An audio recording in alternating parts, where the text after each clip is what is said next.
sous les étoiles du Grand Nord. La famille Bouton était l'incarnation parfaite du bonheur simple et sincère.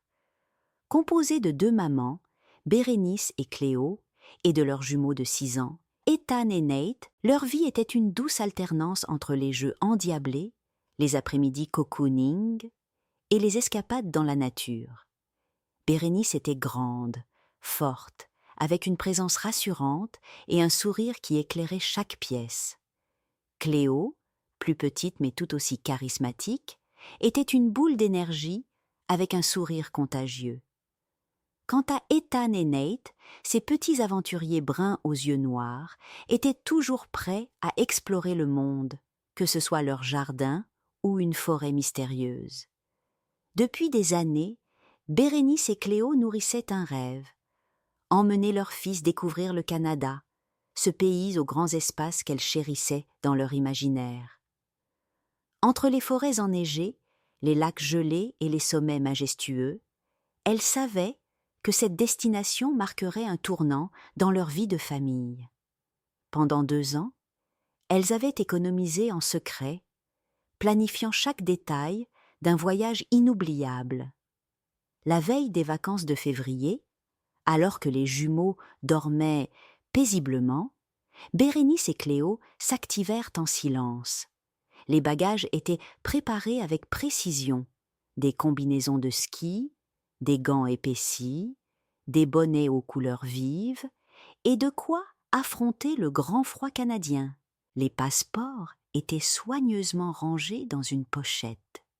Sur la table, un thermos de café fumait doucement à côté des billets d'avion. « Ils vont être tellement surpris demain matin, » murmura Cléo avec excitation. « Surpris ? Ils vont sauter au plafond, tu veux dire ?» répondit Bérénice en riant doucement. Au petit matin, elles entrèrent dans la chambre des garçons, armés de leur enthousiasme. « Réveillez-vous, les gars, on part en voyage. » Les jumeaux ouvrirent des yeux encore embrumés de sommeil. « Un voyage ? Où ça ?» demanda Ethan en se redressant. « Au Canada !» annoncèrent les mamans en chœur. Nate, encore ensommeillé, poussa un cri de joie et bondit hors du lit. Après un vol long mais excitant, la famille arriva enfin dans un chalet cosy, niché au cœur d'une forêt enneigée. Le bois du chalet était réchauffé par la lumière dorée d'un feu de cheminée, et de grandes fenêtres offraient une vue imprenable sur un lac gelé, entouré de sapins. « Regardez, on dirait une carte postale !» s'écria Nate en collant son visage contre la vitre. « Maman, tu crois qu'il y a des loups dans la forêt ?» demanda Ethan avec un mélange de curiosité et d'appréhension. « Peut-être bien, mais ne t'inquiète pas. Ils préfèrent les endroits tranquilles, loin des humains. » Le programme était bien rempli.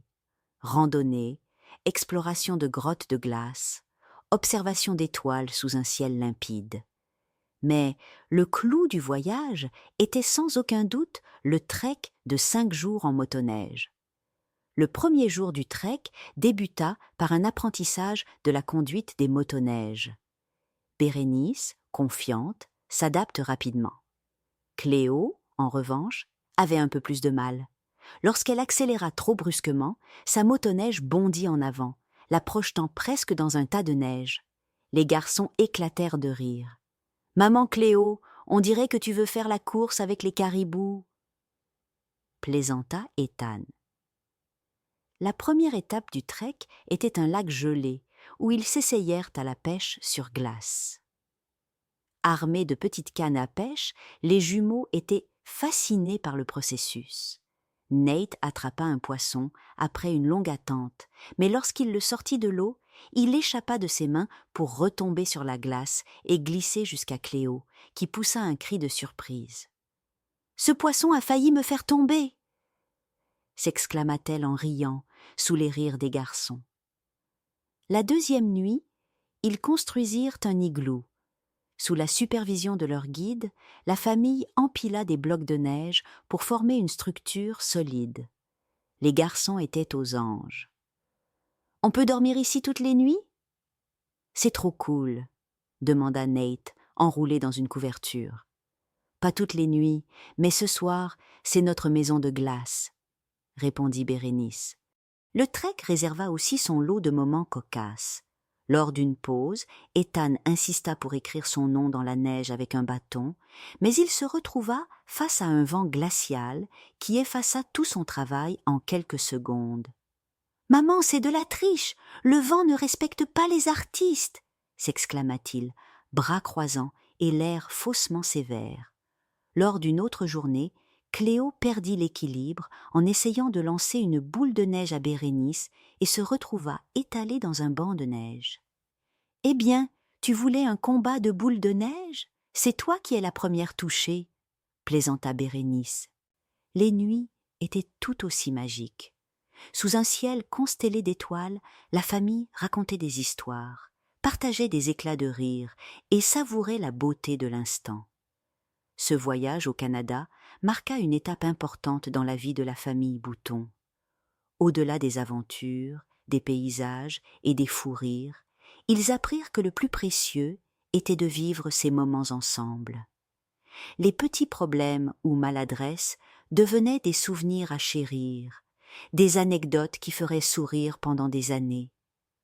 De retour chez eux, les garçons étaient intarissables sur leurs aventures. On a dormi dans un igloo, pêché sur un lac gelé, et maman Cléo a failli devenir une boule de neige vivante, résumèrent-ils avec enthousiasme. Bérénice et Cléo, les yeux étincelants, savaient que cette aventure leur avait apporté bien plus qu'elles n'avaient espéré. Car si les grands espaces sont magnifiques, c'est l'amour et la complicité qui transforment chaque instant en un souvenir inoubliable. Bonne nuit, mes petits rêveurs.